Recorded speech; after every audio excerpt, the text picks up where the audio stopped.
Okay, we're joined by Seattle University head coach Joan Bonvicini. Coach, can you please just tell us about your team and your expectations for the season? Well, I think the best thing to say, number one, we're much improved from a year ago. We're returning a lot of players.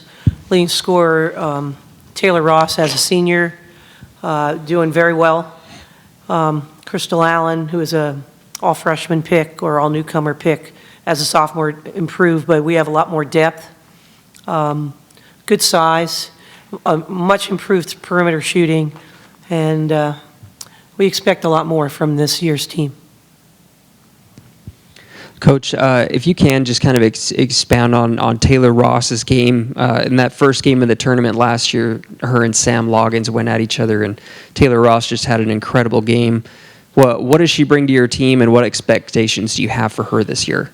Well, I think the thing with Taylor, I mean, she's gifted in that she's 6'2", 6'3", athletic and strong and quick. I mean, those are great combinations. I think as a freshman, sophomore, she played with a very good post player, Casey Saul, who was a player of the year in the WAC. And I think she deferred to Casey. Last year she was inconsistent at times. And this year, as a senior, I think for her, she'll be a lot more consistent. My expectations for her is that she'd be in high teens as far as scoring consistently and double figure or close to it rebounds every game. That's the thing as a coach, you want to see it every game, and she was very, very dominant here in the conference tournament. Coach, you're nearing the 700th career win. What does that mean to you, if you could just give us your thoughts on that? Well, it's obviously a great honor. And humbling too. I mean, I've coached a lot of games and been around terrific people. From first of my coaches, I've had tremendous coaches, and I've been very, very fortunate to have some outstanding players. And to do anything for that length of time is a great longevity. But I think more than anything is having fun. And I have, of all the things I do, I mean, I've been fortunate to win a lot of games and go to NCAAs and Final Fours and all this stuff. But the most rewarding is my relationship with the players, particularly when they come back. You know, how much they appreciate things. It's, you know, you're like definitely I'm their coach, but I'm a surrogate parent too. And so when I think of all those wins and playing and coaching so many games, I think of my players. That's what I think about.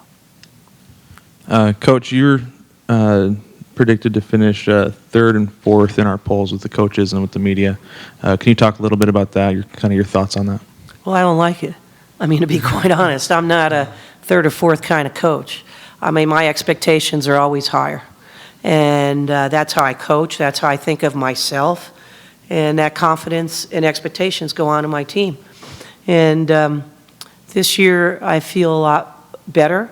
I feel much more confident in my team. And, you know, but I also think that New Mexico State is definitely the team to beat. They had a great year last year in returning a lot of people, a lot of players, a lot of good players. But I also think there's a lot of other good talent in the league.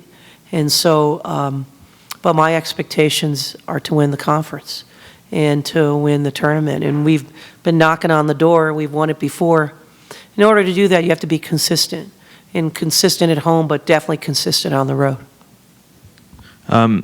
Who do you see on your roster as kind of poised for a breakout year this year? Well, Taylor, I think, is going to definitely step it up. Crystal Allen had a very good year as a freshman. I think for her, she'll be much improved. I think Kaylee Best will be improved, but there's someone I think, you know, she didn't play a lot last year, but now as a sophomore, someone who's really done well in practice is a player named Ashlyn Louie. She's 5'11", will play a 3, just high basketball IQ, high efficiency. You know, I think she'll be someone who really gets a lot of time.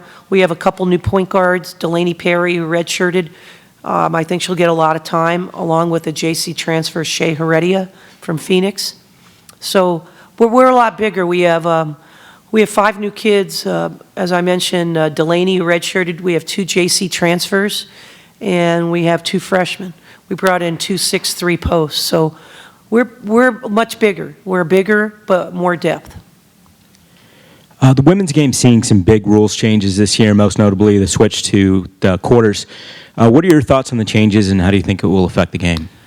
Well, it's definitely a lot of changes, and I think definitely more exciting. What I do in preseason, every Saturday before we start playing games, I bring in officials and we scrimmage, and last Saturday was the first day we did that. And even in our scrimmage, we put in the situations of playing the quarters. We played only 2 quarters, but we made the second quarter as if it was the fourth.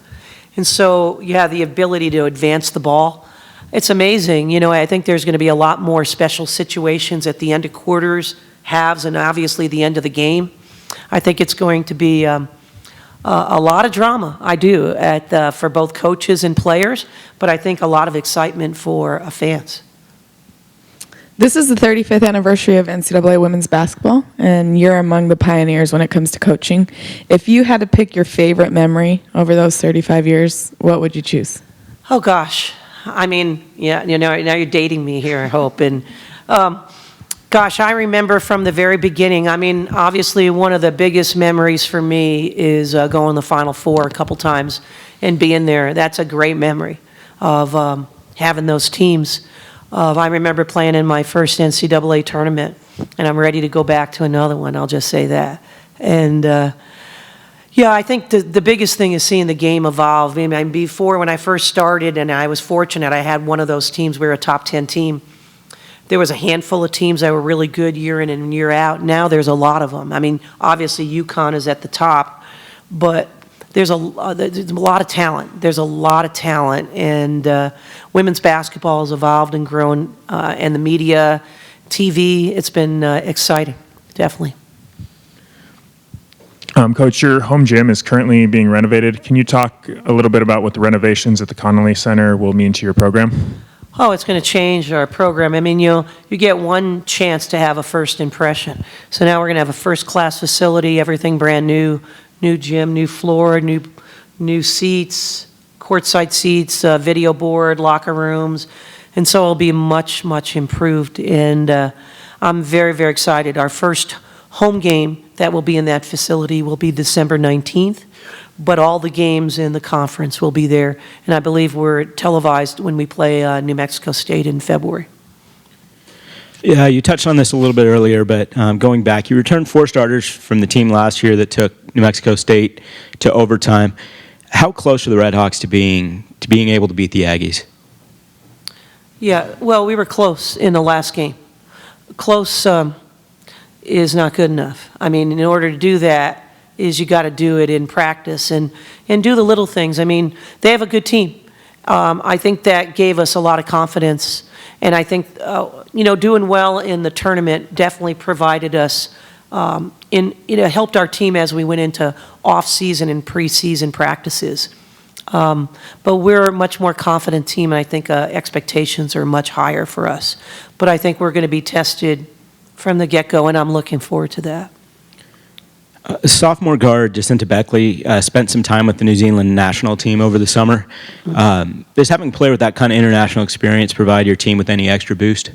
Yeah, definitely. I think for Jacinta, that was a great opportunity for her to represent her country. That's been a great, big goal of hers. I mean, and a wonderful honor. I think her skill level is definitely improved from her experience with the national team, and she's a much more confident player. Okay, thank you, Coach. Thank you very much.